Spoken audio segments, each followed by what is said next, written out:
Welcome to the regularly scheduled public meeting of October 1st, 2018 of the Township of Washington Township Council. Adequate notice of the meeting was given in accordance with the Open Public Meetings Act by the Township Clerk to at least 2 newspapers in January, and this notice has been posted on the Township Bulletin Board and on the Township website. Please notify the Township Clerk for any disability requirements necessary for attendance at Mayor and Council meetings. The fire exits are located through the double doors to your right and through the door to your left. Please silence all cell phones. Will everyone please stand for a salute to the flag. I pledge Allegiance to the flag of the United States of America and to the republic for which it stands, one nation, under God, indivisible, with liberty and justice for all. Roll call. Councilman Bruno. Councilman Cassio. Here. Councilman Cumming. Here. Councilman Ullman. Here. Council President DeSena. Here. Reading a total list of bills. Approval of minutes, June 18, 2018. I have to read this. I have to read this. Yes, you do have to read the bills. Go ahead, Ms. Cass. The following is a list of bills paid since the last bill list was submitted, representing September 1st, 2018 through September 28th, 2018. Total 2017 reserve, 0. Total 2018 current, $2,507,332.47.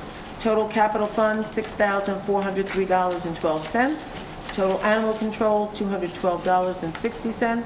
Total grant fund, $12,154.48. Total trust fund, $30,022.81. Thank you. Now we'll move to approval of minutes. June 18, 2018 regular meeting minutes. June 18, 2018 conference meeting minutes.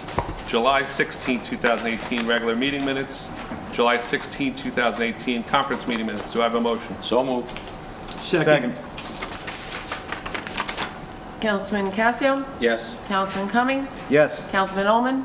Yes. Council President DeSena. Yes. We'll have the report of the mayor at this time. Yes, thank you, Mike. Since we have a couple of presentations and a recognition this evening, and since I gave a detailed report at the beginning of the September meeting, I'll keep this one short. We had our annual 9/11 ceremony in the Senior Center. Thank you to everyone who attended and took part in it. We have a new full-time purchasing and payroll clerk. The Planning Board is hearing from the applicant and the public on the American Dream Estates project. It is a development of townhouses and single-family homes on a plot of land off of Van Emberg Avenue. Council President DeSena and I had a great meeting with the county executive and his deputy chief of staff last Friday. A number of topics were discussed that we'll talk about at the next meeting. The Pope of the new Coptic church in town paid a visit to his congregation today. It was a pleasure to meet and welcome him to our community. Our police force, working in conjunction with their county and state counterparts, did an excellent job guaranteeing his safety and controlling the large number of people in attendance. We also thank our ambulance corps for manning and having the rig on standby. So far, it looks like the weather's going to cooperate for our 2 upcoming events this weekend. We have Radio Nashville, a country band on Friday night at 7 o'clock, and our annual Fall Festival Town Day on Saturday from 11 to 4. Thank you. Thank you, Mr. Mayor. At this time, Mr. Mayor, would you like to make your appointment? Yes, I have 2 appointments this evening. One is the tax collector. Please be advised that I am appointing Joy Apar as tax collector for the unexpired term of 4 years, January 1, 2018 through December 31st, 2021, effective September 1st, 2018. And I am also appointing Dan Scuderi as a Class 2 Planning Board member. Thank you. Thank you, Mr. Mayor. Report of council, Mr. Ullman. No report this evening. Mr. Cumming. In the interest of brevity, let me just say that I got a phone call today that I was very excited about. They're delivering, they were arranging for the delivery of 9 condensers for the this building, municipal building, and the police department. And it's the beginning of the public service grant that we have received. It's only the beginning of hundreds of thousands of dollars worth of public service granted free equipment. Public service, electric and gas. Electric and gas, thank you very much. And we're looking forward to starting the installation in the near future. Thank you. That's enough. Dr. Cassio? No report tonight. Very quickly, the mayor and I met with County Executive Tedesco. It was a very productive meeting, and hope to bring back a lot of good news in the upcoming weeks as things come to fruition. That's all I have for tonight. At this time, do I have a motion to open the meeting up to the public? So moved. Second. Roll call. Councilman Cassio? Yes. Councilman Gunman? Yes. Councilman Ullman? Yes. Council President DeSena? Yes. At this time, if anybody would like to come up address the council, please do so.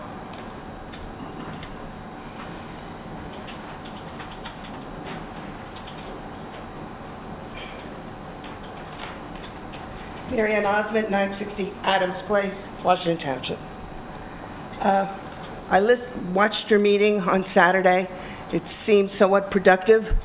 Did anybody tell the fire department about this meeting in advance, just out of curiosity?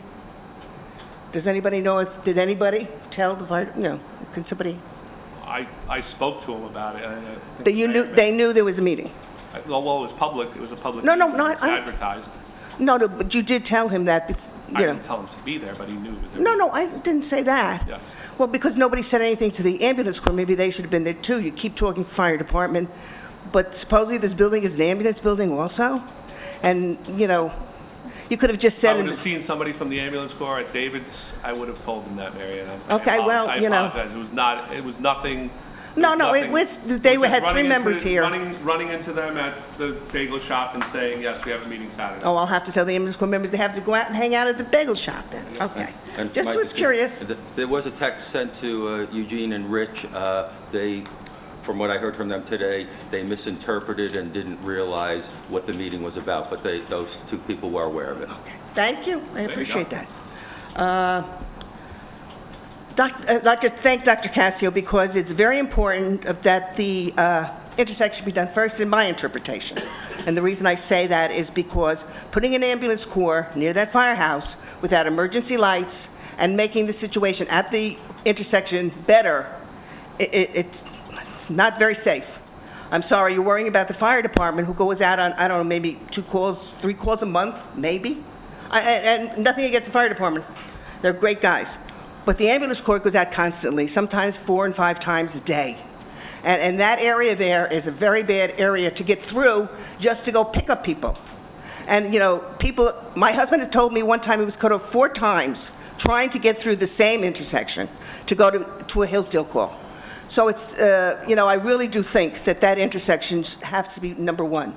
Now, the one thing that I'm going to say about that intersection is, it seems obvious, and I may be wrong, Mr. DeSena, but 2019 and 2020 were the dates given for this project, according to Mayor, correct? And myself. Yes.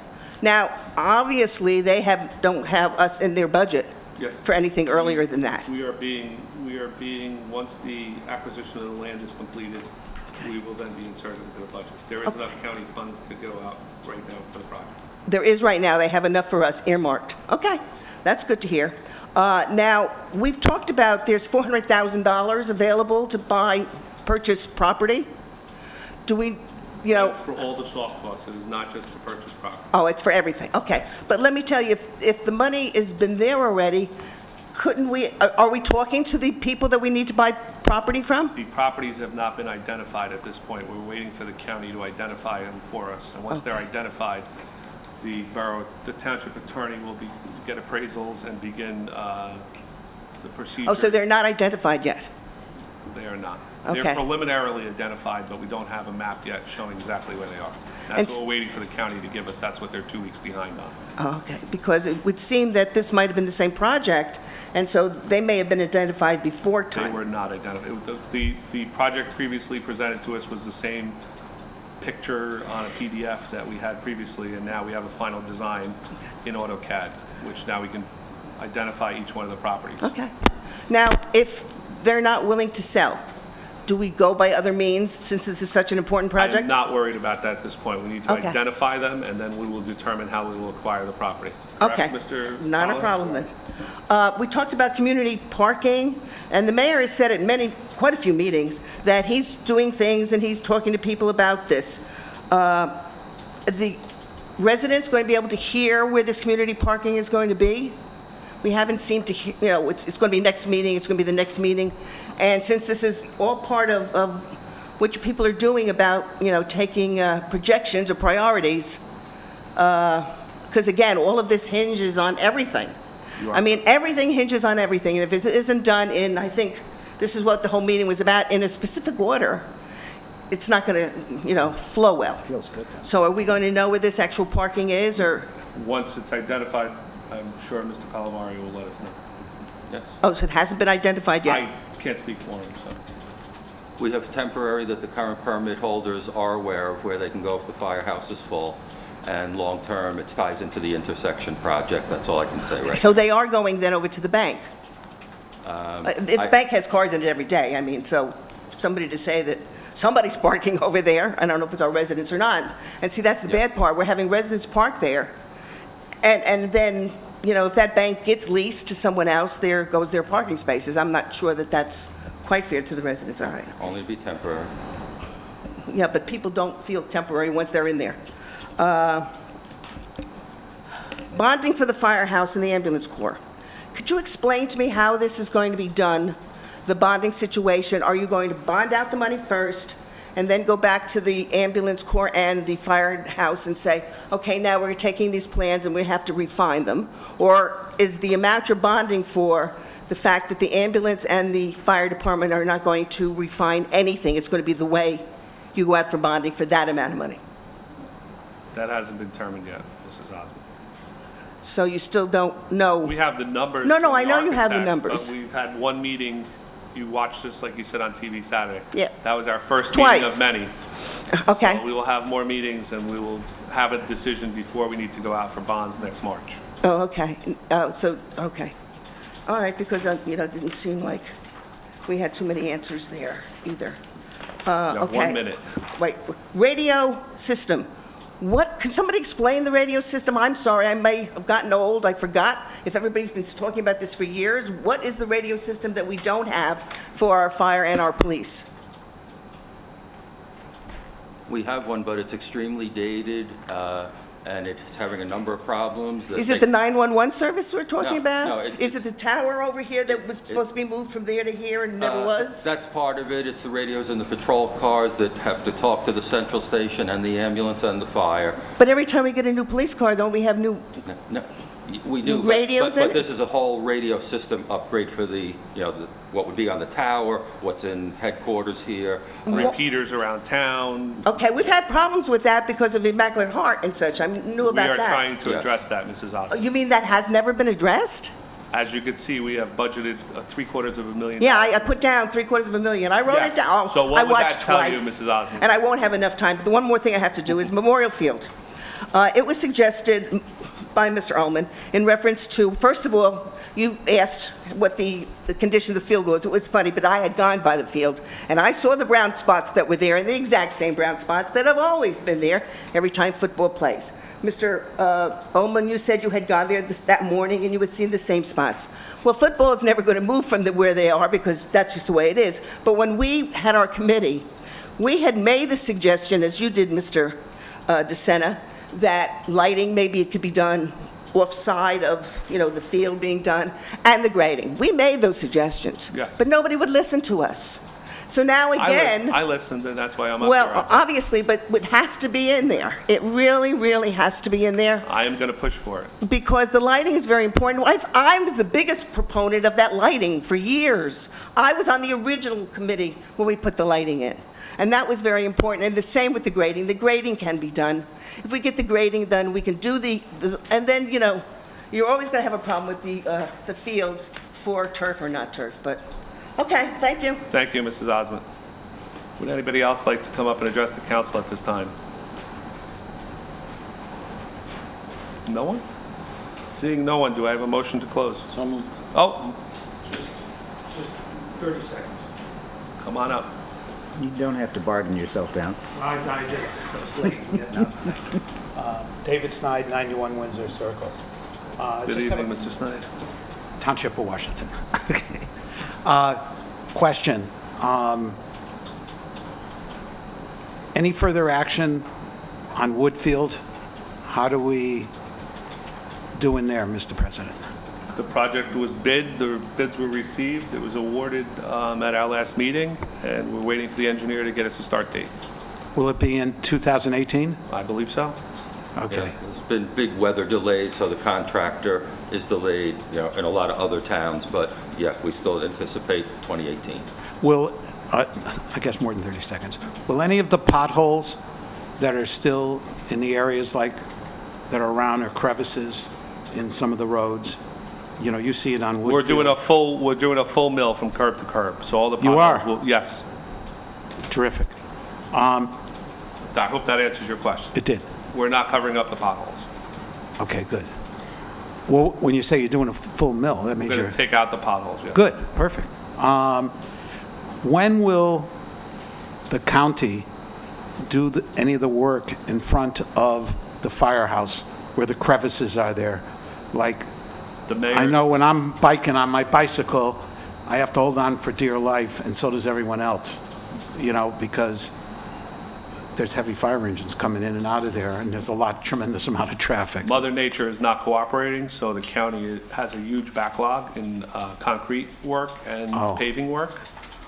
So we are on the list to get. Are we on next year's list? Or We this- are, it is scheduled for this year, but however, with, we lost 2 days last week. Yeah. We lost the whole week before that. I know. We didn't, everybody. Yeah, did. everybody did. So that Yeah. pushes everybody back, and they're months behind now because of the weather this summer. Do emergency vehicle services have a priority No. over other? Well, I think they should. I think, the county executive should. We're on the list. Should say, saving lives is more important than someone who's going to have a bumper, fender bumper, okay? Last thing, this is towards the mayor. The crosswalk signs Yes. we were talking about, that I still talk about, that are coming. We had a meeting with the salesperson either last week or week before. He is meeting with our traffic officer. They're going to go out and do field studies since he's familiar with all the equipment, make his recommendations. I believe that's supposed to happen one day this week, and then we'll be putting the order in. You'll be putting the order in? Yes. So it'll be in for 2018 for November, Absolutely. December, Absolutely, Halloween, and yeah. forgot about that. I don't want to say it'll be in by Halloween, that's No, only a no, month no, away no, now, I but understand. by It's the end of trick the or year, treat. it should be. Okay, Yeah. no problem. All right, thank you. Thank you, That's all I Mr. need. Schneider. Would anybody else like to come up and address the council at this time? Mrs. Grimaldi?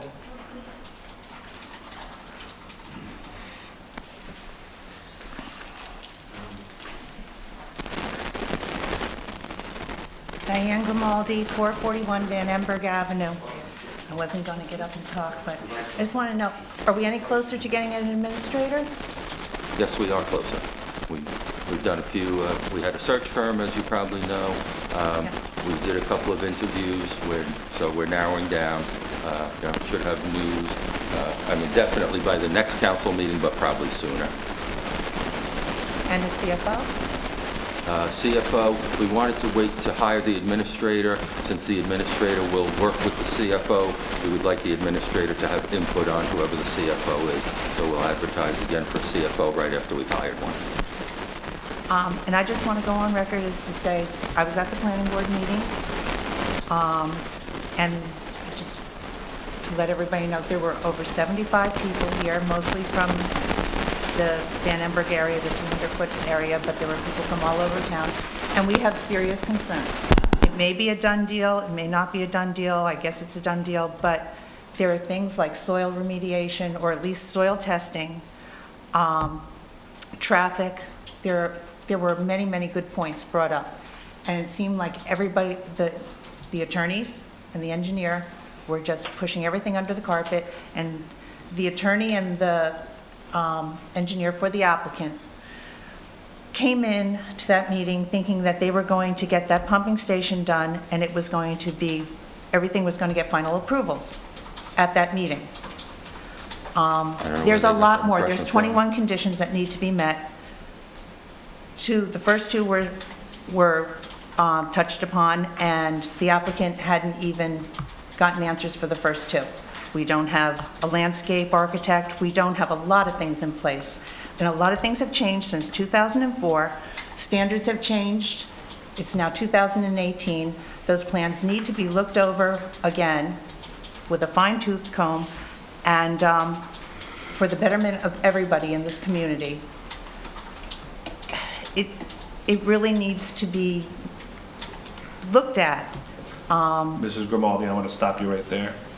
You're talking This is about not an a- application that's in front of the planning board, Yes. and we do not want to perjure the planning board or give them any prejudice, so I think we should stop that there now, right, Mr. Powell?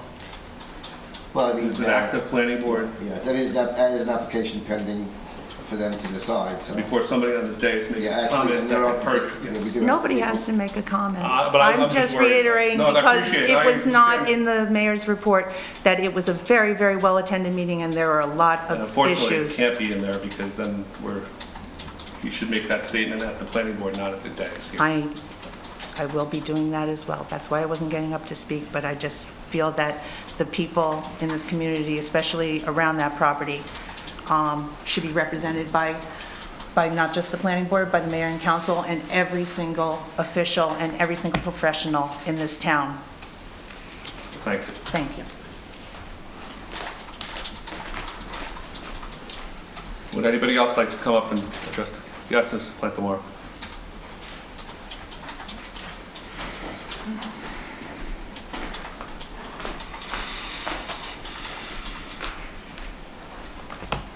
Tony Plantamura, 808 Robinwood Road. So I wasn't at the meeting because I didn't know about it, and I was having too much fun working 2 days in Asbury Park for a huge festival, so I wasn't there. But after what I went through in Emerson with my business, and after what my family went through with eminent domain years ago, and after seeing all the development around us, it always turns out the same. A piece of property that really shouldn't be developed is being taken constantly for developers, for them to make money, the town to get temporary tax relief, and then it goes on to the next step. So if I was living by Miss Grimaldi, I would be so upset if all those woods were being taken away from me too. And when people come and they form a community and they go to a meeting and they speak passionately about certain things that are really need to be considered before this development, it always seems like people have to yell, scream, shout, say things over and over again, but really what happens is the guys with the big bucks always seem to win. So I think that's going to happen here, but I'd like to see those woods preserved because I've been playing in those woods since I was a little kid, and it's just really sad that in the most densely populated state in the United States that we are being pushed with overdevelopment, and I'm really sick of it. I cannot, I'm not blaming any of this on the Washington Township Council. It's just my opinion, and I wish somebody at more of the state and county level would speak up for the little guy of when is enough enough. So we're going to have all these projects being pushed down our throat because of this multi-housing, all this low-income housing, and eventually what's going to happen is the people with the bucks are going to move out of the state. That's what's going to happen. I feel like I'm being choked to death now with traffic around here. They come up with the manipulation, I feel, of these traffic reports of how it's not going to affect the development of the roads. Yes, they are. The roads I can't even travel on now, and I know probably everybody sitting behind me and everybody listening at home who doesn't come out to a council meeting ever and lets other people speak for them, we are all choked with traffic. And it's just really sad that there's nobody at the state level that has some kind of coordination with the county and the municipalities on what is enough development.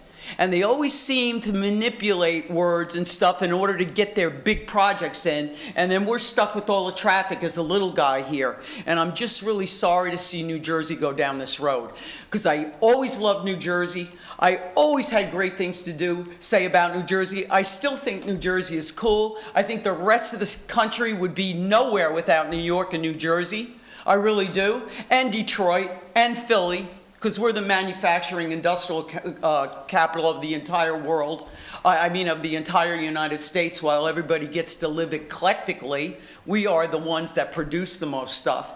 But now it's getting to a point where it's like, it's a real struggle to get around here. And now we're going to have another development. Emerson's going to try and get this development in. Where is all this traffic going? There's no new roads being created, and we're just shoved more and more cars on the road, and we're the ones paying the taxes. And when do we get to say enough is enough?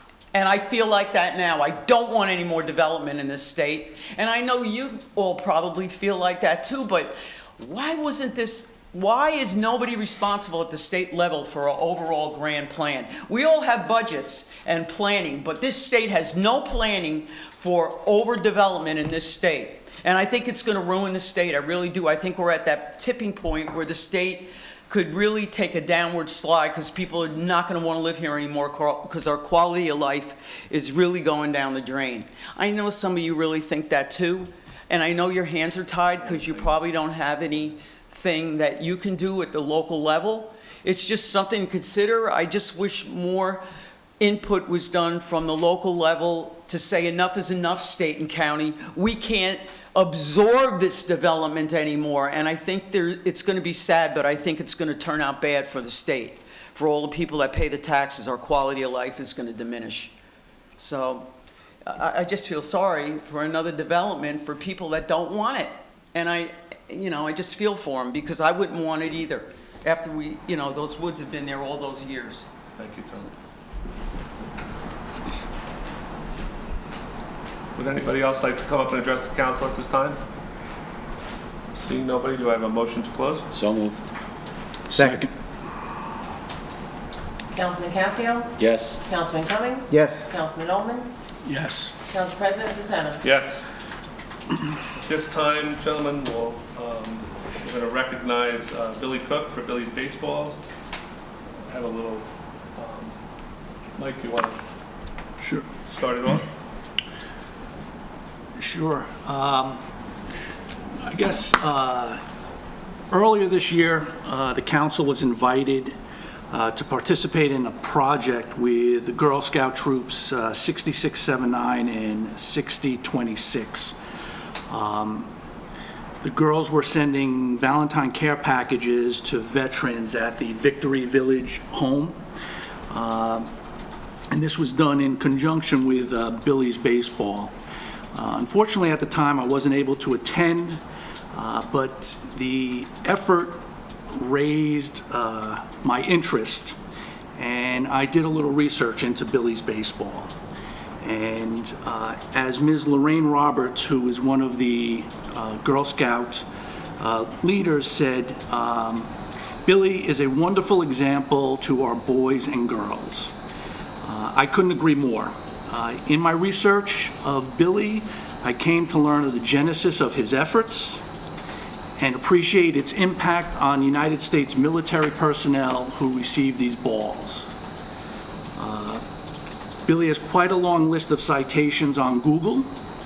I guess that's a benchmark today. When I look at myself, I don't exist. Billy has a few pages. One that particularly caught my eye was his recognition in 2015 as a recipient of the Prudential Spirit of the Community Award. To date, over 17,000 baseballs have been sent to military personnel, and I will be proud to stand next to Billy and recognize him with a gift from the mayor and council. I don't know if Mike, you have anything else you wanted to add? I just, very quickly, many of you know, Billy and his family are very close to my family. He's become an exemplary young man. I'm very proud of his efforts. Saturday, I spent the day at Montclair State University at Yogi Berra Museum watching hundreds of people sign baseballs for our troops. And brings a smile to my face every time I see it. So congratulations, Billy, on your effort. Keep up the good work. And you can come up, Mr. Mayor. We have the next one then? It's over on the table.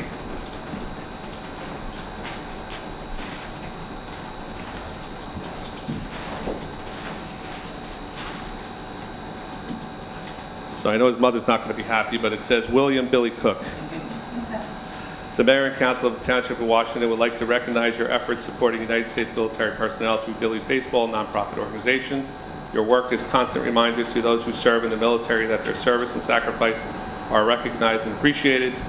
Baseball meant a lot to me, so this ball put a smile on my face. Presented with appreciation on Monday, October 1st, 2018.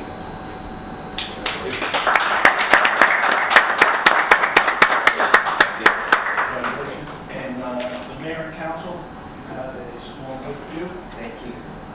Welcome to Oakland Town.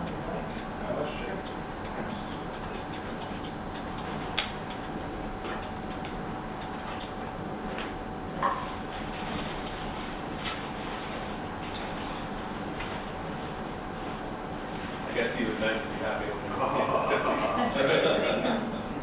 Well, thank you. Thank you so much. Appreciate it. Quite welcome. Thank you. You get it for a picture?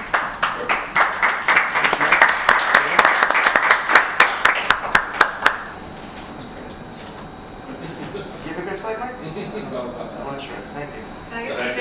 Mom, Let me get the card before Phil said it.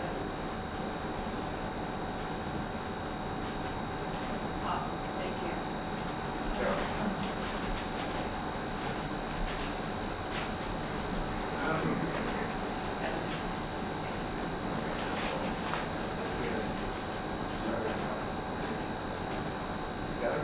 Hey, everyone, smile.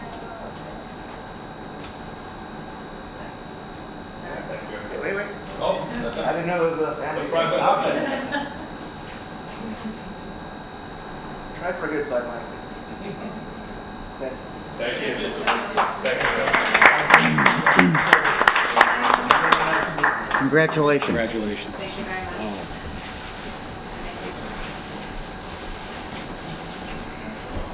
Was it a glass baseball? Yes. Really? Thank you, gentlemen. And it has, Moving on with presentations, we have James Stickles, Eagle Scout Project, the Buy a Brick fundraiser. Mr. Stickle?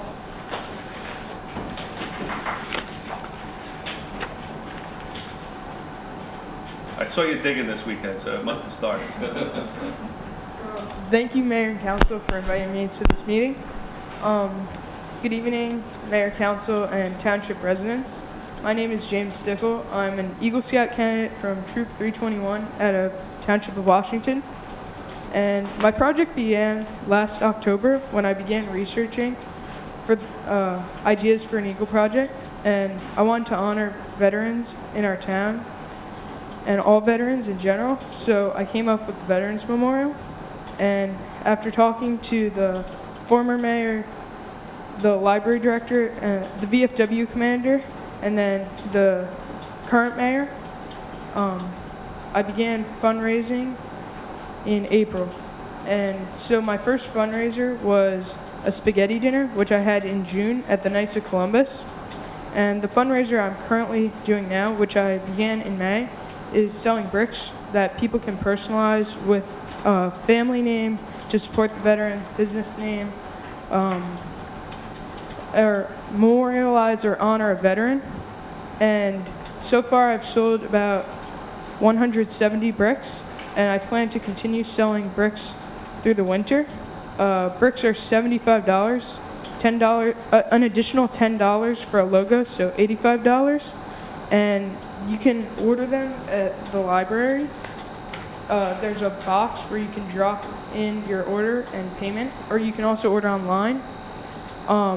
There's forms that look like this at the library, the town hall, and David's Bagels. I also began doing a door tag campaign. I've gone to about 2,600 residences around town, door to door, and I've put one of these door tags on each of the doors. I have about 800 more to do. And so basically my project I will be doing in 2 phases. The first phase, which I just started this past Saturday, is to build the wall and the flagpoles. We began digging for the wall on Saturday, and hopefully by the end of the month, we are going to have the wall built, and then we're going to install the flagpoles.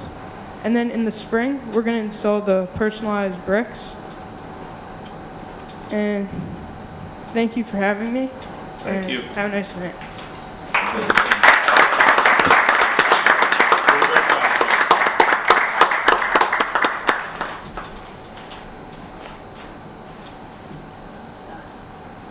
Great job, James. Yes, I would say that having knocked on a few doors and canvassed the town campaigning, that is a significant undertaking, and you should be very proud of your efforts and look forward to seeing the final monument completed. Thank you for your effort. At this time, Mr. Charles Sarlo from DMR Architects will present the DMF Facility Cursory Planning Review. Thank you, everybody, for coming.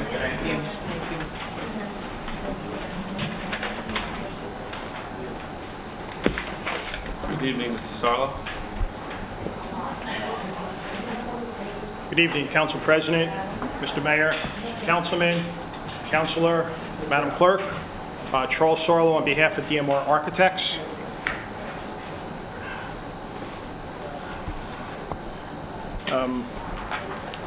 Very briefly, I'm kind of pinch hitting tonight since this was a cursory planning study. The majority of the study was done by DMR's principal planner, Fran Reinhardt, notwithstanding my signatures at the bottom of the page. For DMR Architects, I'm the Executive Vice President, General Counsel, and I'm a partner of the firm. In addition to that, with regard to DMR Architects, I also have my a law practice where I kind of specialize in real estate development and land use, construction matters, so I'm very well versed in these types of issues dealing with land use and development, both for the private sector as well as for the public sector. DMR Architects, if you're not familiar with DMR Architects, we're located at 777 Terrace Avenue in Hasbrook Heights. It's a firm with over a 25-year history. It's one of the top 5 firms in the state of New Jersey in terms of architectural and planning practice.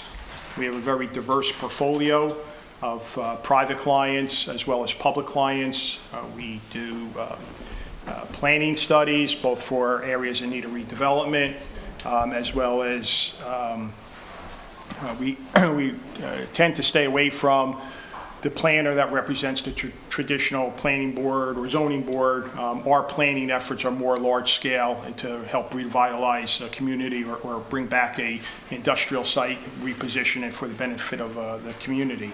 But we have very talented planners on our staff. If you may have read or seen the paper, everything that's going on in Hackensack, the city of Hackensack on Main Street, that's Fran Reiner. Fran Reiner has been working on that project through 2 or 3 administrations. Convinced them that something needed to be done as the county seat, came up with the whole visioning plan, helped the city streamline the development approval process, the regulations, the parking, the architectural nature, and if you read about it, there's some 3,000 units that are under construction in the city of Hackensack. Again, that type of development is not suitable for everywhere, but the city of Hackensack is certainly welcoming it to bring back the population and the economic vitality of the Main Street. With that said, kind of as an introduction, I guess you've asked me or DMR to come before you because of the planning study that was done. I guess I'll maybe just quickly go through it, and then I'll certainly answer any questions. I'll just give you the I'm sure everyone's had the opportunity to read it. I'm sure I'll just give you kind of the 800 view. So DMR Architects, we were engaged to do a cursory planning study as it relates to the potential relocation of the DPW facility. We did not assess, part of our scope was not to assess the current DPW facility or to do programming in terms of the needs of the township.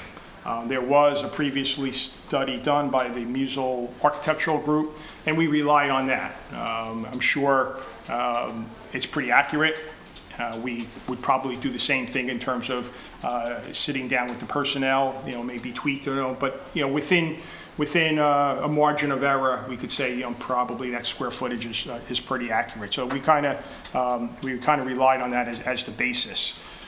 Since we did not do a existing condition study of the DPW facility, I can't speak in specifics, about that relocation and why the borough or the township, may or may not need a new DPW facility. I could tell you, generally, based on how long it's probably been there, it's probably not up to the standards of the DPW facility standards in terms of both operation and use. It's probably an inefficient use. It's probably an inefficient operation because of the layout and probably the standards as it relates to, what makes a best management practice is probably not there because of the type of facility that it's located in. It's probably also has some regulatory concerns. I'm not a DPW facility expert, but I trust if we were to do a compliance audit on that facility, I'm sure there would be some potential concerns that can be identified. And then just public perception. I know that facility has been here for a long time, but it's at the steps of really Borough Hall, Township Hall, right? It was obviously put here for whatever reason. It seems like it's outlived its useful life. It's becoming an eyesore. Personally, I don't think, and professionally, I don't think it's the type of facility that you would want at the front door of the township. You have a lot of visitors coming into this hall here to do presentations. You have a lot of professionals. I know when I go to other municipalities, and I go to a lot of municipalities throughout New Jersey, principally northern New Jersey, to do, again, land use and zoning board matters. And I'm either impressed by a municipal hall or I'm not impressed. How the planning board members, treat the professionals, respectfully or not, you walk away with a general feeling. If there's not enough parking on site and you got to go find a spot in the street when it's raining out at 8 o'clock and try and make your meeting, it's not a good feeling, So I'm sure you all have the same perception when you walk into a restaurant or a donut shop in terms of the ambience and the atmosphere. Again, I believe if the township wants to elevate itself, be professional, it's just an eyesore having that type of facility at the front door of Borough Hall. So, with that said, in terms of the existing DPW facility, if you're looking to relocate it, I know a property on Pascack Road was identified, so we did a cursory planning study on that. That part of Pascack Road on the southern end there is basically a residential zone. It's a double, I think it's AA zone, which is principally residential. So anytime you're going to put a use that is obviously not compatible with the zone, there's going to be an impact, right? I mean, that's just the nature of things. The question always is, how significant is that impact going to be? However, in that part, the property that was kind of being looked at, while it's in a residential zone, it's a mixed-use area. If a planner was up here, he would say it's mixed use. And you say, well, how is it mixed use? I don't see a 7-Eleven there. I don't see a gas station there. But it's mixed use within the confines of what the zone allows. You have multifamily across the street. It's not principally a residential zone. Residential uses in the area, even though it's a residential zone. You have multifamily, which is a residential, but it's not single family. And you do have residential to the south.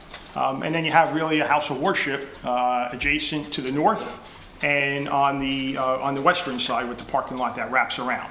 So it is a mixed use, and then you could kind of go further up the north of Pascack and you have other types of uses. So the site itself is about 1.6 acres.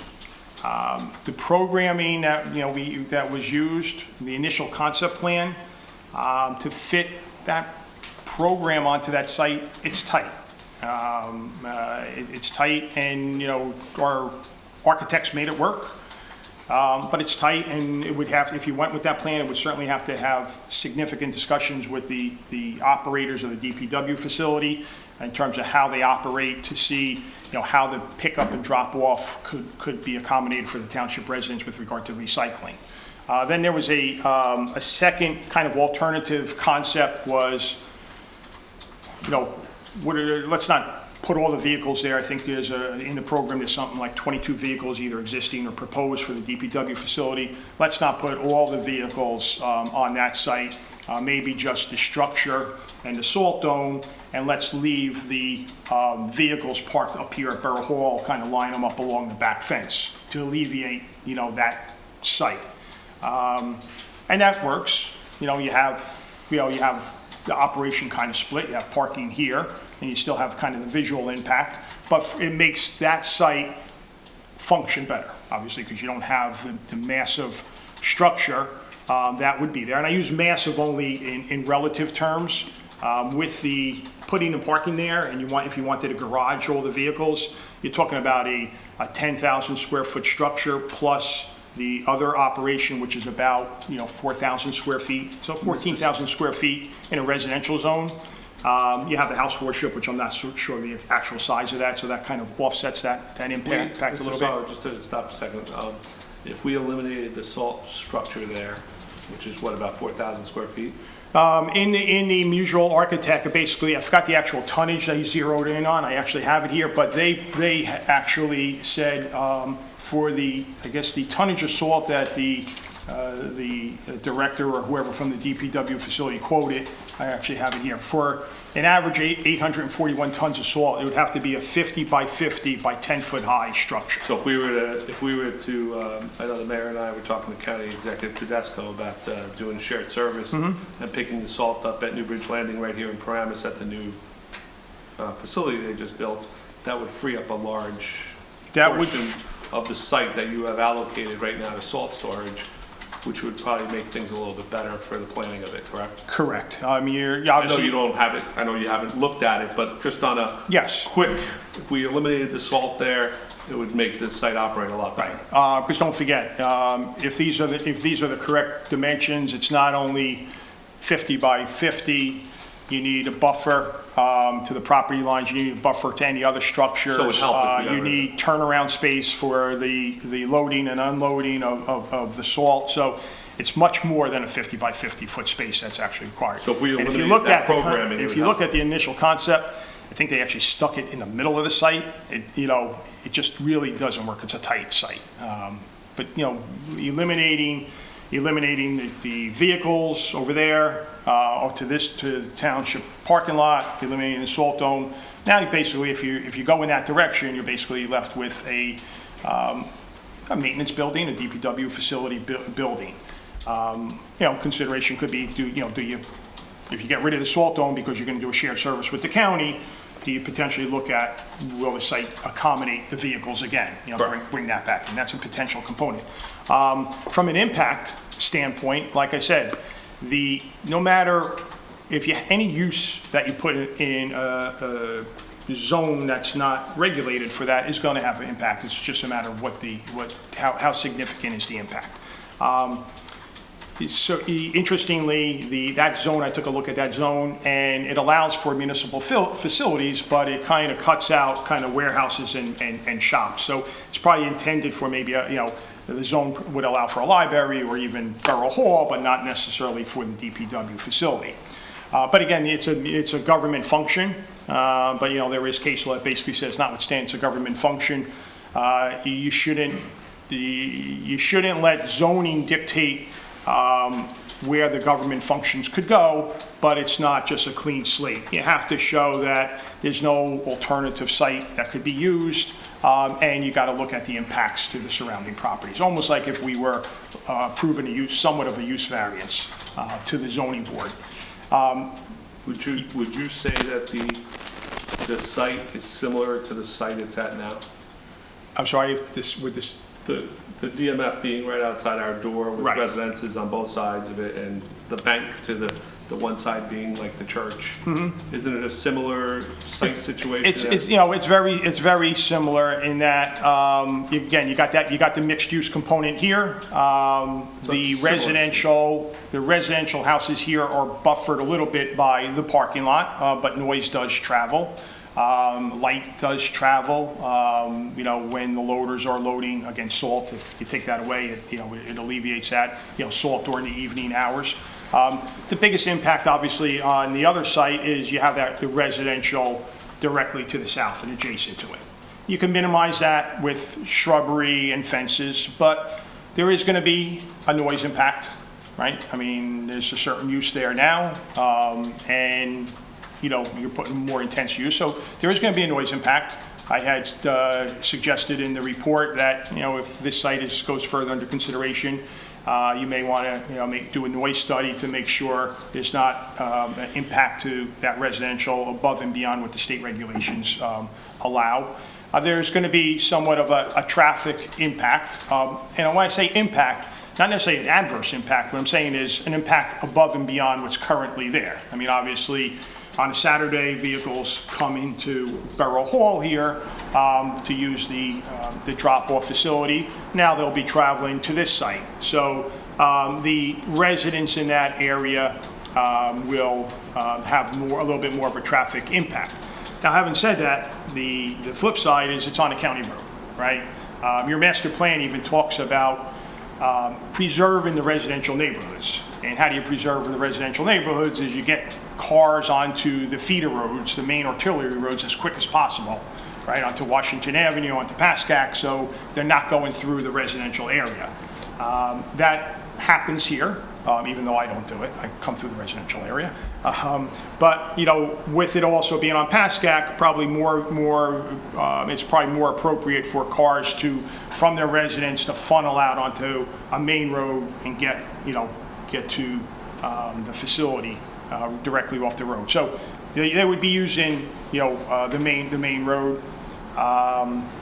We talked about the impact. Obviously the type of operation it is. There's some Saturday use that's going to go on. Clearly, if the salt dome was there could be all hours of the night in terms of snowstorms and sleet storms and things like that, and on Sundays, which would have more of an impact in terms of noise and lights and things like that. Removing the salt dome would help immensely to locate that facility there. It would help immensely even here. It would help immensely, right, exactly. We did look at other sites, just on a very, very high level. The vacant area, the land inventory that the township has. The sites were not visited. They were looked on Google Earth Street View to kind of see where they were and kind of look at them. There were a lot of undeveloped tracts of sizable tracts of land in the township, but looking obviously at the mapping system, most likely a lot of the property that was identified has some types of environmental constraints because of the brook that runs either through the property or it's, close to the property, the low-lying nature of some of the properties. There could be wetland pockets, there could be buffer, there would be buffer requirements from the brook. Some of them were sizable. And not to say you cannot find a 2-acre or 3-acre developable piece of land on a 5 or 6 acre parcel, the rest of it being environmentally constrained. There would have to be another level of assessment done to really determine that.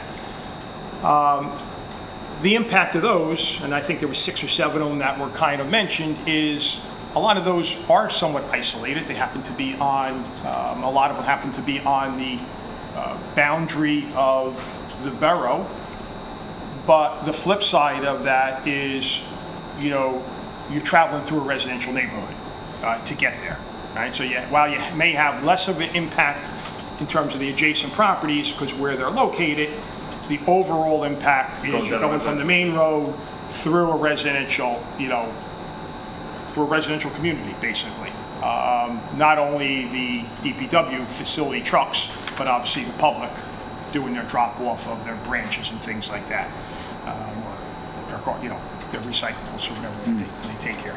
So there's no perfect site. Washington Township is a little bit more difficult because we do not have a true industrial zone. We don't necessarily even have like a true heavy commercial zone, say like a Hillsdale, where you could say, well, we're going to site it in a commercial, heavy and commercial area. When you say heavy commercial, retail is obviously commercial also, but, you know what I'm talking about, something that light industrial, commercial use. So you don't have that in this town. It's all primarily residential, so you have to pick a site that works, and that will have the least amount of impact. The other thing is, while it's, you don't necessarily want to take it into consideration in terms of impact, is the financial aspect of it. The other sites, like I said, have the potential to be developed, and some of them may be good candidates, but there's no infrastructure there, there's no utilities, so the sites would be more costly probably to develop. The building, because of being in softer land, being close to a brook, good chance they'd have to be on what they call spread footings or pilings. Here, the assumption, even though no soil geotech was done, that the soil can support a regular foundation. So those other sites, again, since they're on the borders, a little bit potentially less impact, but they could also be more costly to develop. Here on Pascack Road, it's a flat site. It's rectangular. The utilities are out on Pascack Road. So from a development standpoint and a cost standpoint, it's probably going to be more cost efficient to develop such a site. Thank you, Mr. Sarlo. You're welcome. Answer any questions that anybody may have. Gentlemen, anything from Mr. Sarlo at this time? Yes. Hello, Mr. Sarlo. How you doing, Mr. Ullman? I'm doing good, thank you. Good. So, when balancing out the placement, the existing facility and the acquisition, or the new facility, or the proposed facility, and it's not, even with the removal of the salt shed, it may not be optimal in terms of function at the new location. It's a tight area. Do you think that, in your opinion, does that outweigh putting it at the doorstep of Town Hall? So the potential constraints of the site balanced against having a new GMF facility on site? Generally, I do, for a few reasons. Number one, if you rebuild here, you have two options. You basically have the option to demo this existing building and have to temporarily relocate the facilities and the functions, which comes at a cost and an inconvenience. And this becomes a construction site. It becomes an active construction site that has other safety issues associated with it. So you have that, inconvenience, or you build on the top of the parking lot, taking away parking, which I know is generally tight here to begin with, and then after the new facility is functioning, you then demo this, and then if you want to put park benches there and a waterfall, or you want to try and put more parking there, if you put more parking there, given that this is tucked into the corner, I guarantee you it's probably not going to lay out one for one from the parking spaces that you're going to lose. So I think the answer, and then again, just the public perception of, the having the DPW at their front doorstep. Now, having the vehicles still parked here, again, somewhat negates that overall public perception. I get that. Ideally, it would be nice to park the vehicles, at that site, again, but that comes with a cost, right? I mean, you're talking about either you're going to not protect them, and they're going to be open to the elements, and it could be a visual impairment, or you're going to protect them. You're going to build a parking garage, and that comes with a cost. Cost-wise, you're probably looking at, give or take, for a public project for this, $150 a square foot. We're doing one in Woodridge, and that's basically what it came in at. It's about $1.5 million. So it came out to about 100, and that's obviously a public project. Similar to ours? Similar to, yeah, that's like 10,000 square foot. So I think you said ours was 10,000 square foot. The garage is like 10,000, yeah, and then Site the work. support functions is like another 5,000. I think the mutual study had it at like 3,700. Our architect didn't think That included circulation, internal circulation for the building. So usually for circulation, you add on 10 to 20% factor. And then he put in, if the vehicles were going to be over here, he put in a service bay, I think, of 700. So he got it up to about 5,000 or 5,200. The numbers are in the report. So, but yeah, similar. The other question I have is, there is going to be a cost of acquisition of the new property. And there may or may not be suitable lands that are currently owned by the town. The one that in particular is the one that's adjacent to the high school field. You know, I don't know what it costs to create or bring in utility, to bring in a road, and if there is constraints that need to be addressed environmentally, but if you had to balance something like that out, you know, what are your thoughts at a high level as to the acquisition cost versus, you know, starting from scratch at some field in the backyard, the backyard of the town? That's a very, very good question. I mean, I think you're looking at, if you're looking at impact, okay, depending on how you would get access to that area in the back, you know, potentially a service road behind the bleachers, you'd have to get, I think it's the Board of Ed property, you have to get, you know, permission from the Board of Ed and all this and that. And if you could cross the brook with the DEP regulations, you would be coming in off of, again, another county road. I think that's a county road. You could have potential if there's a Saturday, you know, football game, and you're going to have the two driveways of the high school right next to the entry for the DPW. So you could have some traffic potential concerns on certain hours of the day and days of the week. But clearly, I think from a impact standpoint, and you could probably buffer, I think it may back up to some of the multifamily there, but the site seems large enough. Potentially, it would have a less of a impact to the residents if you located it there. There's obviously a big question mark whether or not that is developable land from the permitting process. From a cost standpoint, I don't know what, you know, the fair market value of this property is that, you know, is potentially being targeted. I know, you know, I looked it up, I know what the asking price is, but I don't know what necessarily an appraised value would be. But you can generally say, to develop a piece of property, it would be about $1 million. I'm sorry, $1 million, like an acre to an acre and a half, depending on what is needed.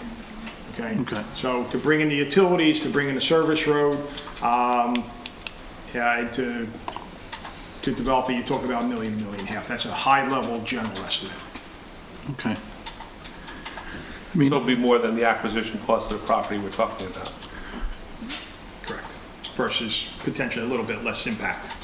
Again, it's weighing what's the important to the, you know, what's important to the council, and there is no perfect site, right? I mean, if that site was accessible and had utilities, right? You say, well, and it's borough owned. Probably would have been developed by this point. Right, it would be developed by now. But, so I guess my comment would be that even less the salt shed, I'm not sure that the proposed acquisition site is the optimal site. It is a site that works very well, may not be the optimal site. Before we were to make a decision, I think it might be worthwhile just understanding if that second site that's referenced in the report is developable. I mean, if it's, you know, in a DEP riparian zone and there's, you know, no chance of us ever moving forward with it, it's a, you know, it makes the decision much easier. If it's not, then I think, you know, the next step would be seeing what both sites have to offer, at what cost, and at what impact. Charles, Mr. Allman's, I guess I was going to ask you the same thing, is would we be able to have the planner look at the site and come up with a third scenario of no salt shed, reconfiguring everything to help the buffers and everything, eliminating the salt use? I believe the Mezio had two options. One was to house all the equipment, and one was not to house all the equipment. Correct. So I think the council is I think we kind of brought it up. We're not looking to house all the equipment. So if we could have them look at that again. And then if we can address, I know there's a Volmer 2000, wow, I'm going to date myself, wetlands delineation of all the high school fields, because we designed all the high school fields before Boswell took it over from us. So there is a plan. The wetlands are all laid out going down from Washington all the way to the back of the high school. It's an old delineation, but it's going to maybe even be more at this point. Right. And that would kind of give you a ability to give Mike an answer of what our impacts to DEP would be if we were to go that route. Right, Mr. Is that what you're looking for, Mr. Alden, that route? Yeah, I mean, so It is a regulated stream. one of the Is it a C1 stream?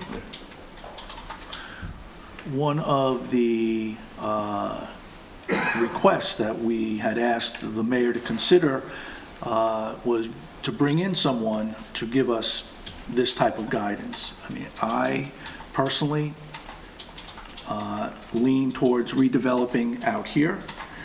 I understand, Mr. Sarlo has, provided some compelling reasons why not to. The report speaks to it. Before we walk down that street, though, I think there is one other option that is a potential, and it would have the lowest or the least impact, it would appear on the surface, to adjacent residents. And then, I think, at least in my mind, it would become very clear. Mr. Mayor, can we look into, I guess, getting a supplemental from Mr. Sarlo to have those two items addressed? That's okay? Sure, if you want to give me a proposal. Sure. So it would be, just so I'm clear, so it would be looking at the site. Looking at the site we have in the report without salt and without housing all the vehicles, but keeping all the vehicles there. Keeping them there. If we can. Right. Because once you eliminate the salt, which is a huge area. Huge. It's big, so once everything may fit there, and then it would make it, and then looking at the site next to the high school, which is thrown on the report, and just doing a quick due diligence, very, you can look it up right quickly on the DEP website and say it's a C1 waterway, and we'll know what we're dealing with. We could see if it's a C1 waterway. The availability of that Volmer study is going to be important. If It's that's on file at the high school should have it. Okay, we'll have to. I don't have access to it any longer, so. We'd have to file an OPRA request to see if they still have it, unless the council could get it from there. Because the DEP, as you may know, has a data miner site that maps a lot of this stuff. However, it's not 100% accurate, especially with the wetlands. The data miner may come up with all of it, because I know when we looked years ago, it may change. Very concerned about even offering that, because I don't think it's 100% accurate. That's fine. We're actually doing a new borough hall for the borough of Ridgefield. And they identified a borough-owned property, and at high level, we looked at it, and through this DEP data miner site, there was a big pocket of wetlands that basically made the site undevelopable. Some people from some of the council said, well, they didn't think it was wetlands, so they authorized to actually do a wetland study, boots on the ground, which our firm doesn't do, we sub out, And it came back that there were wetlands, however, they were in a different location that was on the data miner site of the DEP and much smaller. And the different location allowed enough to be developable land. Okay. So, the point of the story, obviously, if that was totally relied upon, the town may be, acquiring another piece of property versus being able to use their own property. I could reach out to the Board of Ed tomorrow, and I could reach out to some of my former colleagues and see if I can get a copy of it. Okay. That would be important. Anything else, Mr. Cumming? Yes, sir. Mr. Ullman? No, I think, Dr. Casio? No, I have no questions. No, I look forward to the supplemental report. I think that's a good point, the removal of the salt. Yeah. That's enormous I think jockeying there's- around in the I yard think with there's a vehicles co- at I all think- hours of the I think there's night. a cost savings and there's a quality of life savings, because now Quality of life for the quality of residents, life and all this the thing, neighbors. backup alarms of trucks Yep. being loaded in Yep. the middle of the night right here, so, Absolutely. Here and there. okay. Anything else, gentlemen? Mike, just, yeah, quick comment or two. It'd be a little different if we were looking strictly at town-owned locations, but with the one being on the market, we could lose it at any time. Then we've severely limited our options if we find out that this other location just isn't feasible. So I'd like to remind the council of that there is a bit of a time thing here. Also, I hadn't taken into account what you said about the aesthetic look of our town hall, and that, we shouldn't necessarily have that right adjacent to us.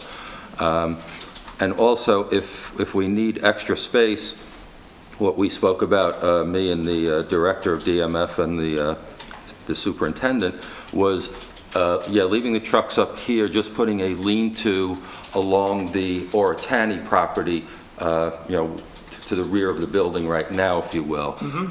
So if that freed up enough, and we feel we could screen that off properly where it wouldn't be an eyesore to people coming up to Town Hall.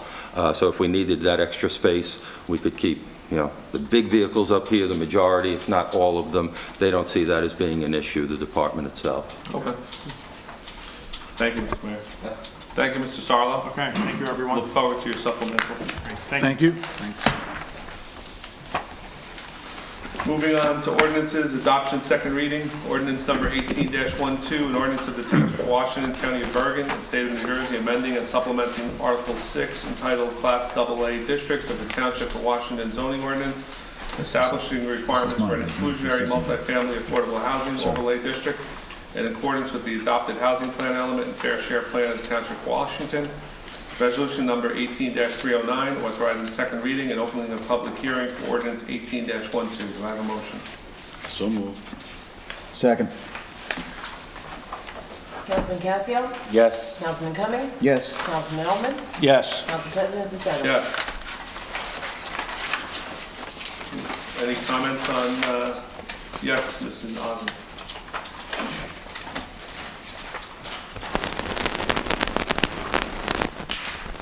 Mary Ann Osmond, 960 Adams Place. I read the ordinance, and at the end of the ordinance, it says, it's boundaries of an inclusionary multifamily affordable housing overlay, blah, blah, blah, and in the attached Exhibit A.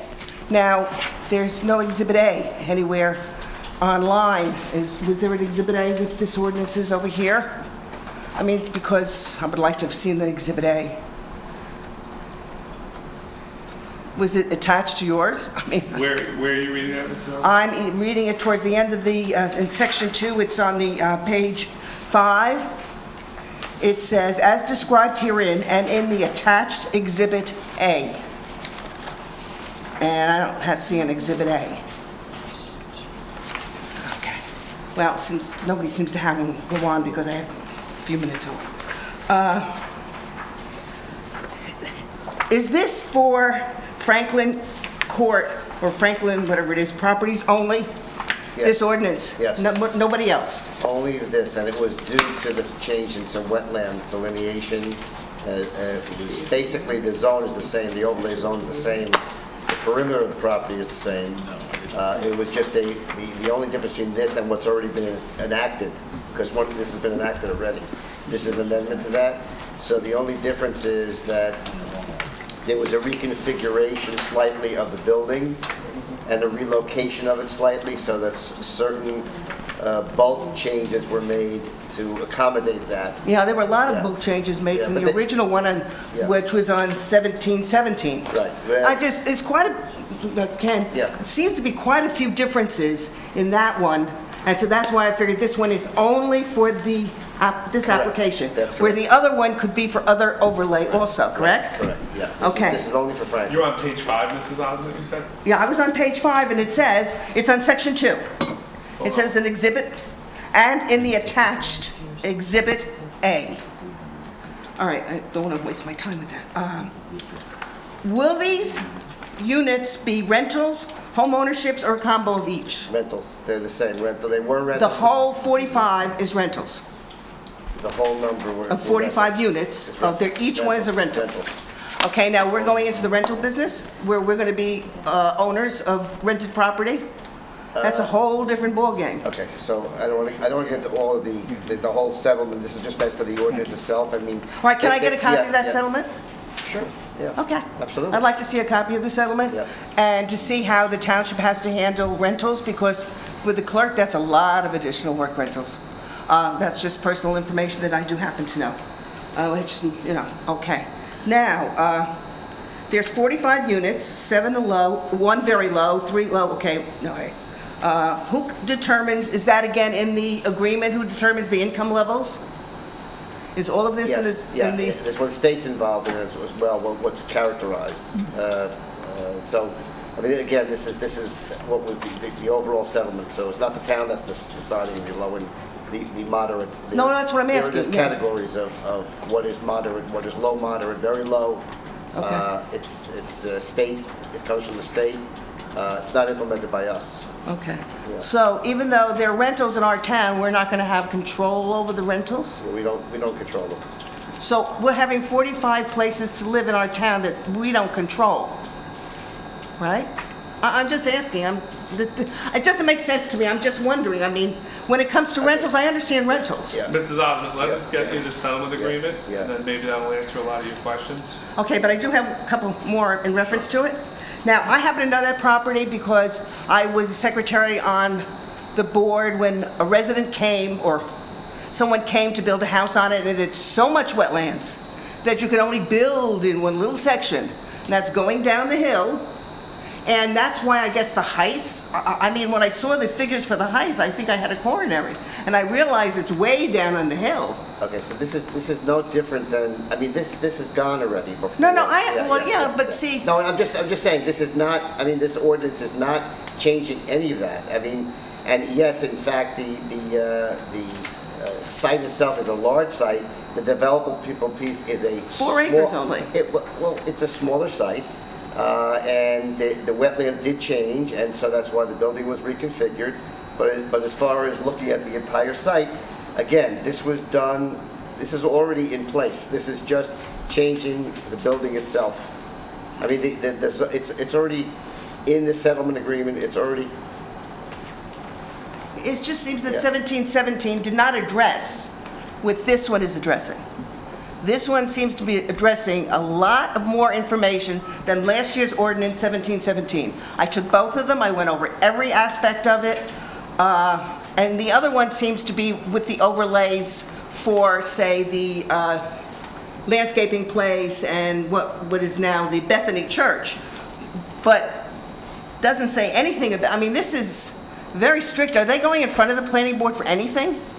Because I know with Mr. Viviano's, even though we had a settlement and everything else, they did have to No, go. they have to go to planning board. Definitely have to go to planning board, yes, yes. Because this is very strict, which it Yes. seems. I mean, Well, it's very strict. Viviano's wasn't as strict. Well, it's very strict because the constraints were negotiated as part of not only what the township was involved in, fair share housing that was involved in, Franklin Court was involved in, and we also have a court master who dictates what the requirements are. It's not something that just we do on our own. No, I understand As a all matter of fact, that. and I know you're talking about a lot of changes, but, you know, I ran a compare of the two ordinances. I don't think there's that many. I mean, there's. Well, it has nothing about the heights in it, the old one. Okay, well, this is. It has nothing about- Well, the reason for it is it changed.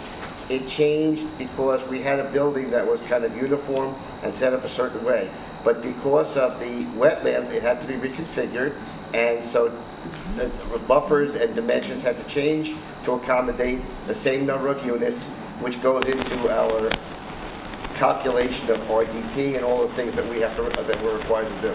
This is not, I mean, it's not like a free choice of just saying, hey, let's put up these number of units, that kind of a thing. This is all part of a mitigated So settlement. again, this is part of the fact that anybody can sue us and we don't, you know, it's a situation where this is a lawsuit that has tied the Township of Washington so badly, and I mean, this is worse than Viviano. This is totally different than Viviano. No, I know it's that Totally different. different. I know. And we are 18 years down the road. We are several Supreme Court decisions past the time. And maybe we should have done something before? No, not on this. No, not on this one, but maybe we should have done something with even on extra Viviano, stuff. Viviano does not have any affordable units. I know it There doesn't. are no affordable units. I know every detail. As I say, I told Mr. Shemanowitz, I said, I remember him from his first case. It's a shame Mr. Erdang couldn't have come to that meeting, because Mr. Erdang would have been a great help. Can you, I guess tomorrow, if you fill out an open request for your settlement agreement, okay? Okay. Please.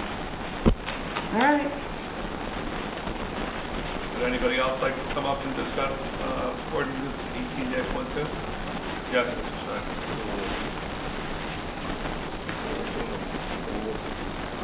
David Snide, 91 Windsor Circle. I just have a quick question.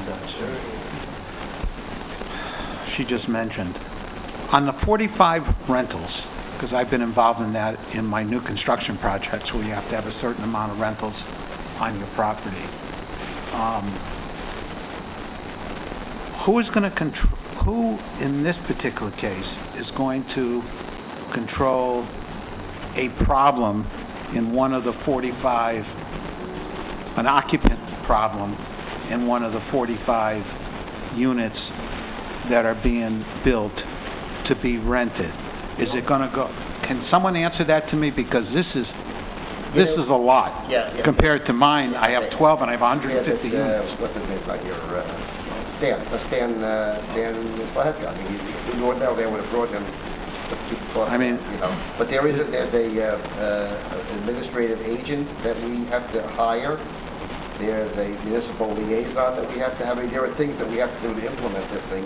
It's not just throw up the building and then we rent it out, you know, that kind of thing.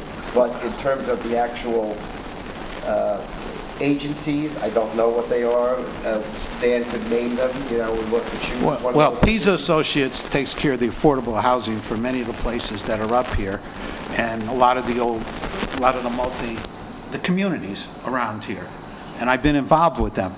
But what I'm saying to you, they have nothing, whoever's on the property that's in those affordables, their responsibility is to the management company that has that large property. And I'm asking you, in this case, who will have the responsibility of, say, 45 that might have, I don't know, 100 and something people in it? And So that's a I'm lot. going to say that it's probably the administrative agency that's selected. Where are they located? I mean, where's this going to be? It hasn't been selected yet, Oh, David. okay. No, I'm just asking you, It hasn't been it's a- selected yet. Yeah. It has to be, from what I understand, also the courtmaster gets involved with giving some suggested agencies to use, but that's why we have our T&M Associates as the planning agency to give us all that information.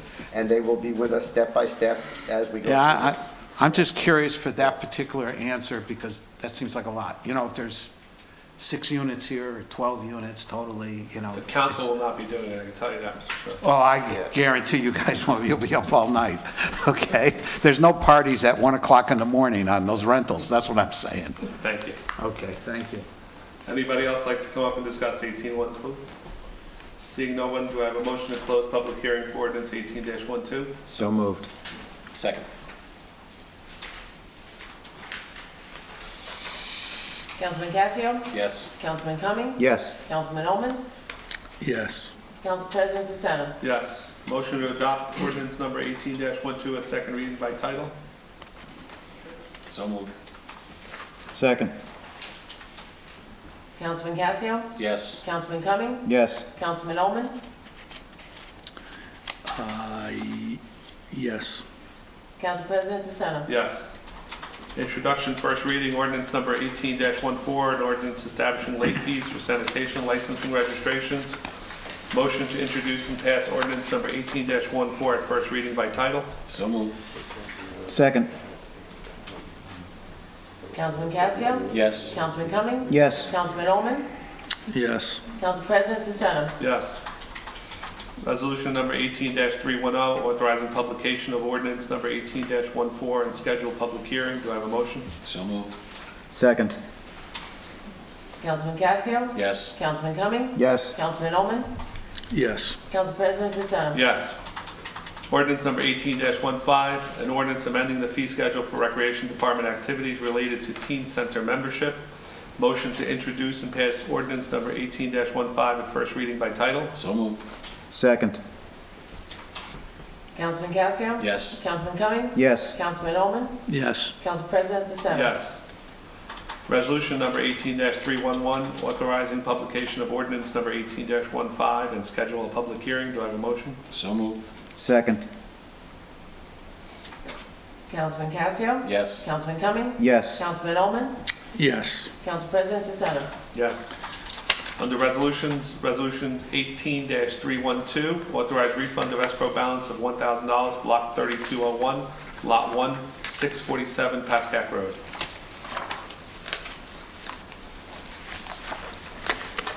So moved. Second. Is this Pascack Auto Exchange? Oh, I don't think so. No, I think it's No. Ellen Hall. are we sure? Oh, okay. There it is. Right. Okay. Yeah. Thank you. Councilman Casio? Yes. Councilman Cumming? Yes. Councilman Ullman? Yes. Council President DeSenza? Yes. Looks like it's Helen Bond. Yeah. Adjournment to conference agenda. Do I have a motion? So moved. Second. Thank you. Councilman Casio? Yes. Councilman Cumming? Yes. Councilman Ullman? Yes. Council President DeSenza? Yes. Can we take a 5-minute break, gentlemen? Cool.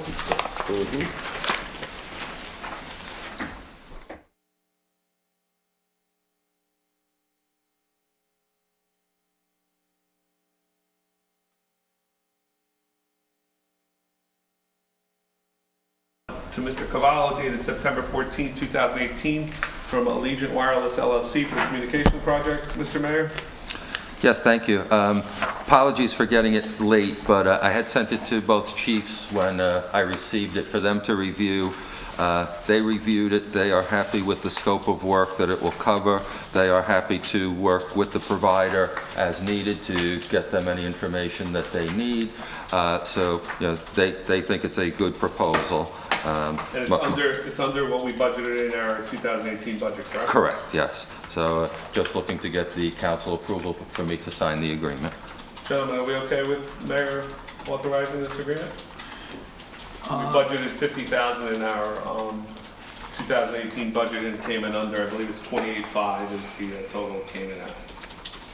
Have the chiefs, at one of the planning sessions, we went into close because of the nature of the service and the discussions about security.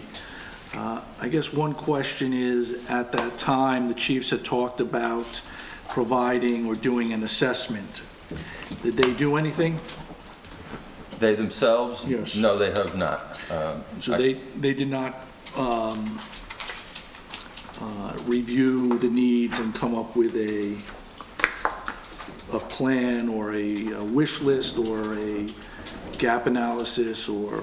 Well, again, we went into close for a reason, so without going into too much detail here in open, they obviously know the spots that are troublesome in town. No, I'm not referring to that. I don't wish to explore why we went into it, but they had committed to do an assessment or provide report back to the council, and I'm wondering, did they do that? I apologize, I'm drawing a blank on what you're saying right now, I'm just not recalling it. I believe we had asked during the session if there is something in the interim that we can implement to achieve better coverage in those areas that Mr. Ullman's talking about. We had asked if they could bring us, you know, if it's going to cost us $20,000 as a stopgap to achieve coverage in those areas, we wanted to know that. That's, Mr. Ullman, am I correct in what you're asking for? Well, We wanted a proposal to see if there was a way to fix those coverage areas in the interim before this new system's built. that was one aspect of it, yes. And the proposal is for $29,700. I apologize, I said 28. They never presented me with one, so I'm going to assume they didn't, and I did not follow up with them on it. Okay. Mr. Mayor, could you follow up with them and see if there's something, I mean, because this, you know, he's got to do his full study, then we need to implement this hopefully in the next year's budget. It's a few years away from coming to fruition, so if there's something we need to do in the interim, I'd like to know. Certainly, I mean, I would ask that you don't hold it up, because I think, I'm not saying to hold it up, I'm just asking if we can find, yeah. because there's money left, so if there's enough money left to maybe fix Yeah. the stopgap. Correct. See if we can. Yep. And is this, we did not go out for a RFP? Correct, we did not.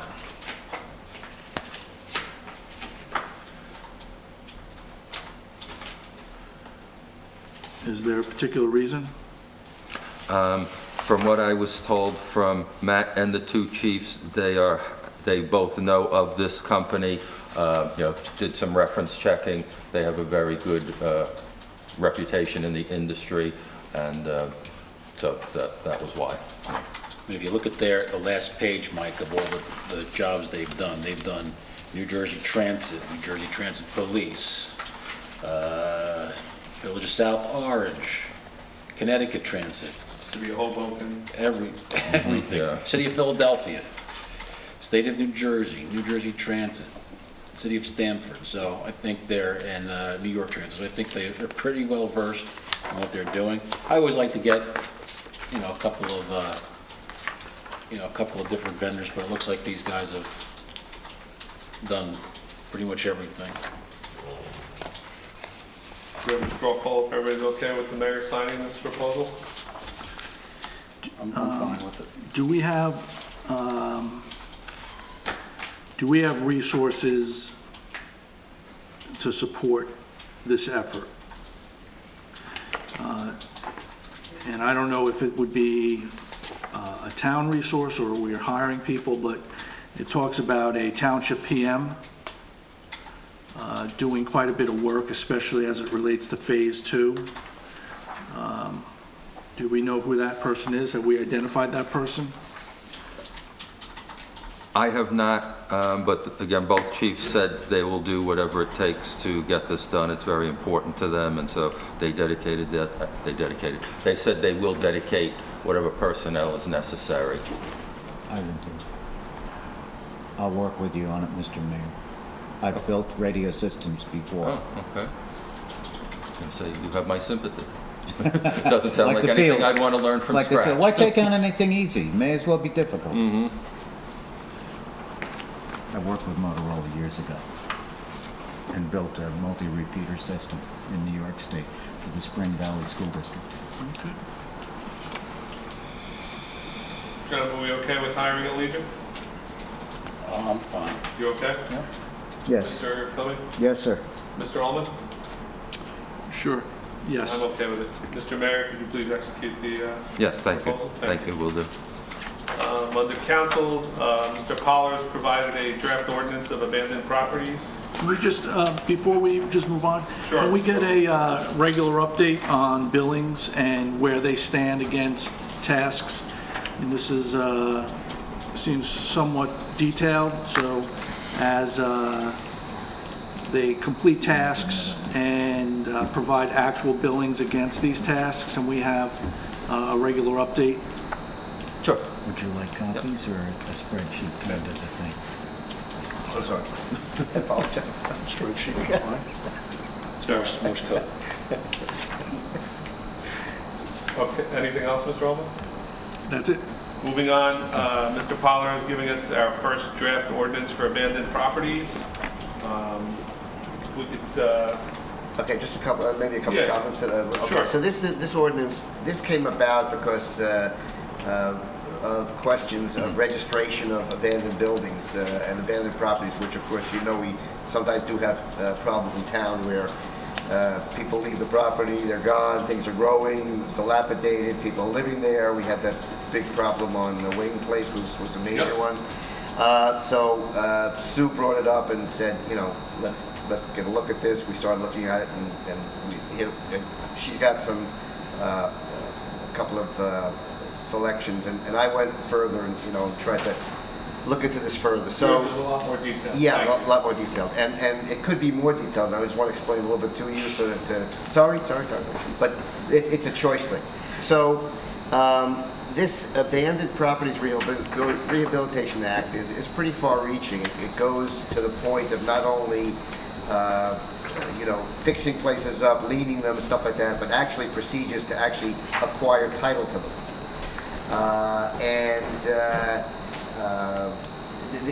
The act is quite extensive about that. So I kind of looked at what Sue had got, and I also looked at some of the other towns, and also kind of thinking about our town here.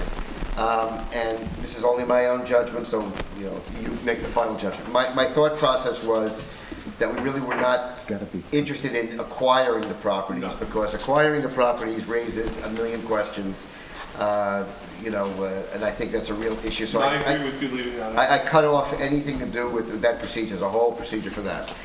What I tried to do was to put in controls, to put in ability to lien the property, just everything short of actually taking over the property, that kind of a thing.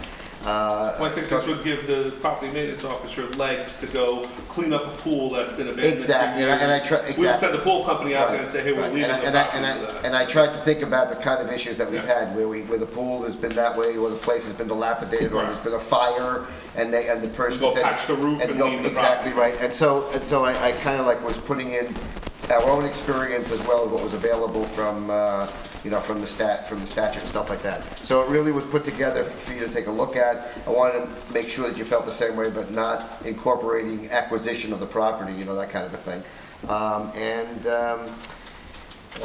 So I ask you to take a look at this. Yes. Interestingly enough, if we give this a little time, I'm actually working on a case representing somebody against a municipality who has an ordinance. So I'm going to get a kind of an idea of working through it from the other vantage point as well. So by the time we get this, and it won't take that long, but by the time we get to the point of a final ordinance, I'll have probably a little more input. Okay, so. So gentlemen, if we could look through the ordinance and bring back comments for the next meeting, I'd like to get this on the books as soon as possible to help Mr. Absolutely, Sedekis. you have to. And help the residents, because it's been a big hindrance on some of the residents with abandoned properties next to them, and us having our hands tied in order to help them. I think right now, the way it's written, I'm happy with it, and I would move forward with it, but I want everybody to have a chance to review it.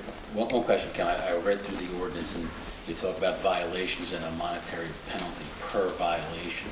So potentially, if they have 2 violations of $1,500 per violation every day, it could be a cumulative. Yeah. So 2 violations, 2 days, you're talking $6,000. Talking, Potential, right? Yeah, any out-of-state, you're talking the out-of-state creditors or the in-state Or creditors? I think out-of-state was 2,000 or something. 2,500, in-state was 1,500, yeah. If you look at other ordinances, that's what other people Well, I'm have. just right? asking, is that, I mean, but is that correct? Yeah, and So a property could have 2 or 3 different violations per day. We're talking about abandoned property, not people living in it and maybe getting Right, well, cited. people that own the property. Yeah, These are banks. yeah, These are yeah, banks these are that own the property. These are banks. These are banks, Okay. these are banks. That Well, have it could be, neglected it could be the them, banks or the owner. Or the owner, I mean, the one on Wayne Place. Oh, that would definitely be the owner, That right? would definitely be it. But again, you're dealing with, an owner who has just left you with it in the lurch, that's sure. number one. And if it's a bank, remember, the banks don't like to come in and do anything if they can help it, because they're Sure. spending money. But if there's going to be some real monetary problems. Again, I don't think that's bad, the Oh, monetary okay. problems. Okay, I'm kind of in favor, because when Okay, you see yeah. money going out the door, you kind of Because get creditors is active real quick. Creditors is really something where you do want to have some teeth, because most of the time it's mortgages, and you want these lien holders coming in. But no, I'm not against the monetary assessment at all. I would say that the penalty is not unusually high. The judge can impose whatever he sees fit below that, but a penalty that's good and high, in my experience, tends to get people's attention. Oh, Very yes. quick. Very Oh, yes. quickly. Oh, yes. So And again, it wasn't that's a what problem the with property maintenance fella needs. It wasn't the problem with the amount at all. You know, I was just questioning exactly that you can have multiple violations per day, Yes. and it's a cumulative. Yes, you each and every could. day. Okay, Yeah. that's all. Just And wanted if to they clarify leave that. themselves open to that, I'm sorry. Stallman, anything? Just to follow on from that, there is on the same page, the very bottom, where they talk about adding some provisions, and it follows on to page 8, 212-14 fees. I guess I'm just trying to understand what those fees represent and how they tie into the incidents. Well, one's a registration fee. If there's abandoned property you have to register it. So it's registered with the town. That's one thing. Violations are different. So who registers it? The owner or the lien holder has to register it with the town as being abandoned. So Capital One Banking would say, Right. listen, someone abandoned the house. And we own it. do get these in, right? So we do get these notices in. God bless Bless you. you. We get the foreclosure ones, and I just got, I just got one for abandoned. Registered abandonment, yeah, right. And the abandonment notices actually advises the municipality to contact them if there are any issues. It says it usually right in their notice that are giving. I'm looking Yes, for- it does. Yeah, yeah, and some of the banks are starting to kind of get into this now, and so they're actually calling up the town saying, okay, do you have a registration list? So this actually creates the registration list. That was the requirement by the state of New Jersey, that the towns be notified who Right. the responsible party was of a Right. bank-owned house. Right. Because you couldn't find out. Right. And now they're required to be sent to the clerk, and I'd actually talked to Sue a month Right, ago, right. about forwarding copies to the property maintenance officer, so that he's knowledgeable who to contact. And this would actually create the formal list. And that's even further. Yes, exactly. Right. You've gone very, very far. My one concern, and we'll address these at the next meeting when you Yes, see that's appropriate, fine, sure. was that there are some requirements for the property maintenance officer to comply with in the registration process, and I didn't know how far you wanted to go with that. Okay. But I'm sure you've thought it all out. I tried to. Yes, it's very thorough. I like it. Thank you, Mr. Fowler. Thank you, gentlemen. Moving on to financials. Gentlemen, I handed out an 11 by 17 sheet tonight, to the left on the purchase.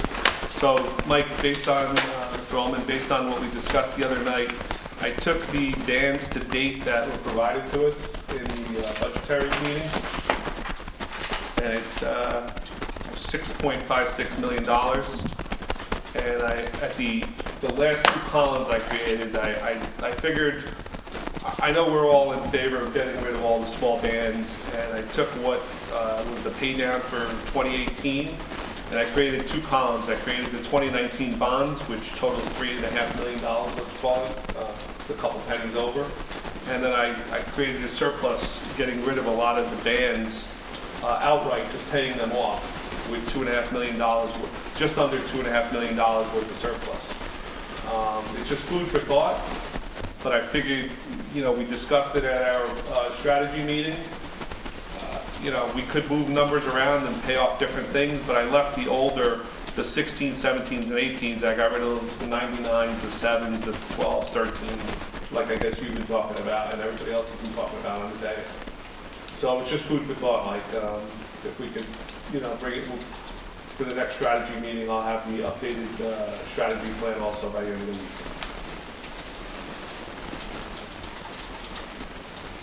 Great. All right. Nice work. Anything else? Gentlemen, any questions? Can you send me the electronic copy of this so I could forward it to Ashley to get her input on it also? Yes. Okay. I used her form and added two columns Yep. to it.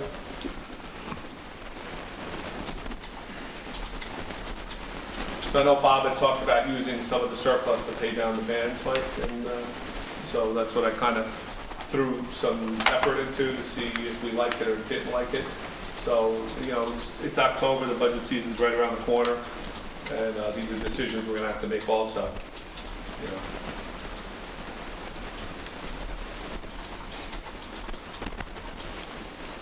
Matt, you can pay down a significant portion there.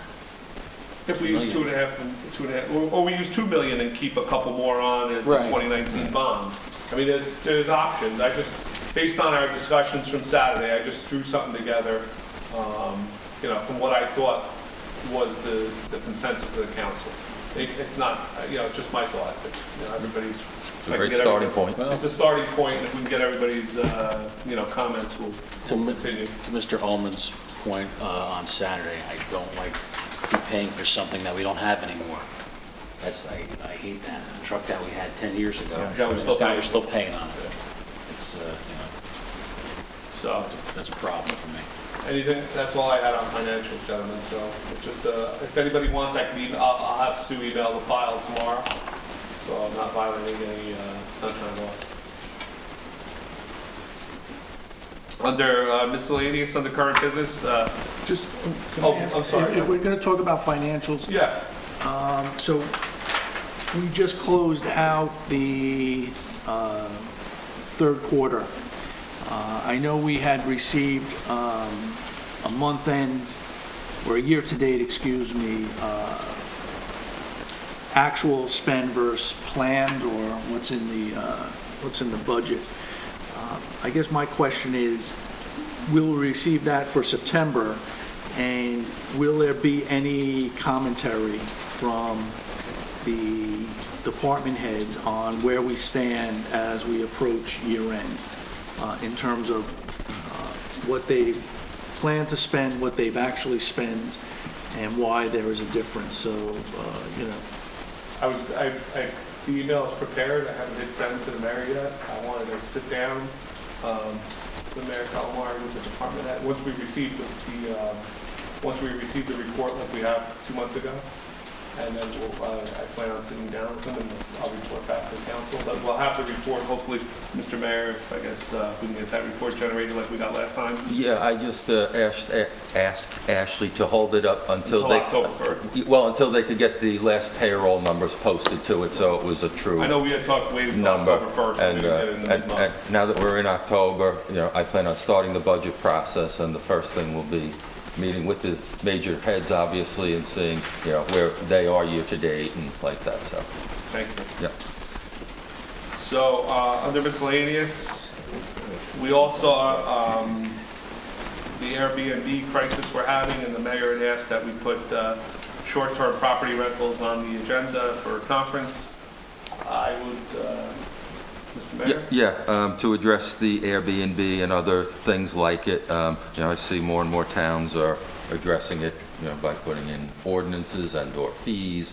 Not sure what our legal options are, so again, Ken, I don't know if that's something you can look into for us, but before it gets out of hand in town. Thanks. Anything else on short-term rentals, gentlemen? have the police come to us with any issues? I know that they were interested in the vape, and they had come to us and had a number of comments about the vape application. In terms of this, have they noticed, or have they come to you and indicated that there are issues that they have seen emerging? Not yet, but that's why I'd rather address it before it gets that far. So they haven't reported anything, or they don't? They have. I haven't asked and they haven't said, so let me say, to my knowledge, it's not a problem, but I'd like to head it off. I know a lot of municipalities are being proactive instead of reactive. So Mr. Pollock can look into that, that'd be great. I guess I put the Red House status. Have the owners, I know we had agreed to let them stay till after Thanksgiving. Yeah, nothing but other Have they been notified that they, we're getting to the end? And They- we legally have to They have not, and when I saw it on the agenda, I didn't get to it today, but I'll go by in the next day or two, see if I can catch him, make sure that they are still on target. And do we need to serve him with any legal papers? Well, Couldn't we be like? Well, we could be just safe, proactive, Be a little yeah, proactive and send them a yeah. letter, say, We could. we expect, December 1st. to have- Reminder note? Yeah, a little reminder note that December 1st, we hope you have a new Yes, place place to to live. go. Wishing you a post-Thanksgiving move. Okay, we'll do both. All right. I would just like to be a little proactive rather than, finding out December 1st that Yeah. he forgot about it and we didn't remind him. Anything else, gentlemen, on the White House? No, let's move on with All right. that, like you said the other morning. Let's proceed. Just a quick reminder, my little PSA for the night, the 8th Annual Fall Festival will be Saturday, October 6, 2018, from 11 a.m. to 4 p.m. at Memorial Fields, rain or shine. Radio Nashville will be here on October 5th, 2018. General election voter registration deadline is Tuesday, October 16th, 2018. Clerk's office will be open from 8:30 a.m. to 9 p.m. on the 16th. Paper shredding and e-recycling event is October 27th from Saturday, 9 a.m. to 12 p.m. at Town Hall. The Bergen County Satellite Office and Passport Outreach Service is October 23rd, 24th, and 25th from 10 a.m. to 2 p.m. at Town Hall. Fourth quarter taxes are due November 1st, 2018. There will also be a free rabies clinic Saturday, November 3rd, 2018 at the DMF facility from 9 a.m. to 10:30 a.m. Just a reminder that there's a medication drop box located at the Township of Washington Police Department lobby. For safety reasons, only solid medications such as pills, patches, and inhalers are accepted. No liquid or syringes are accepted. Thank you. Can I get a motion to go into closed session to discuss property acquisition, personnel, interim administrator, and the administrator? Motion to enter resolution number 18-313 to enter into closed session on October 1st, 2018. Do I have a motion? We're coming back into open on anything. We are not coming back into open. So moved. Second. Councilman Casio? Yes. Councilman Cumming? Yes. Councilman Ullman? Yes. Council President DeSenza? Yes.